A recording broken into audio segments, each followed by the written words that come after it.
There is absolutely fuck all written about menstruation historically in Ireland, so come cover racist graffiti and Gaelic with me as we talk about the women of 1916 in blood. Women's sexuality in Ireland has long been contained to the internal sphere since the Victorian era, to the stage that menstruation was a taboo subject even in the home. Standardised underwear had not been created for mass sale yet, so the majority of people were using a DIY form of undercloth. So as rebel insurgents involved in siege, how did the women of 1916 cope? For the most part, it appears as though the issue of menstruation was never discussed between male and female rebels, and any in-person discussions between women were not recorded. Despite this, we do know that included in the haversack supplies women of Cumann na mBan brought were food, field dressings, ammunition, and extra cloth rags. Once fighting began and personnel supplies ran low, due to the nature of the rebellion, there was no way to wash their clothes, so it's very likely that women working in the medical tents would supply rebels with periods with cut-up excess cloth. This likely never would have been an issue due to the other side of creating taboos around menstruation, the intentional blindness of men. If a man happened to see a woman rebel with extra cloths, particularly when trying to appear as unsexed rebels on both sides, the standard Irish male response would be to turn away out of chivalry and politeness,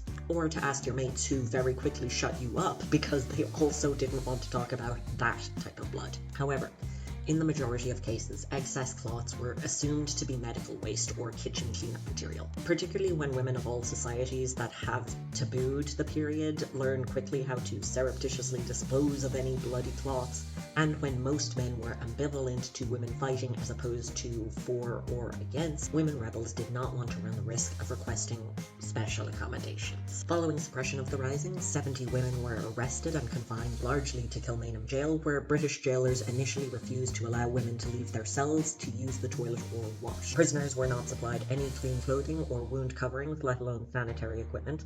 Thus, those menstruating would have had to free bleed into heavy woolen skirts or continue using these same soiled cloths until political prisoner relief organizations managed to smuggle in relief and personal supplies.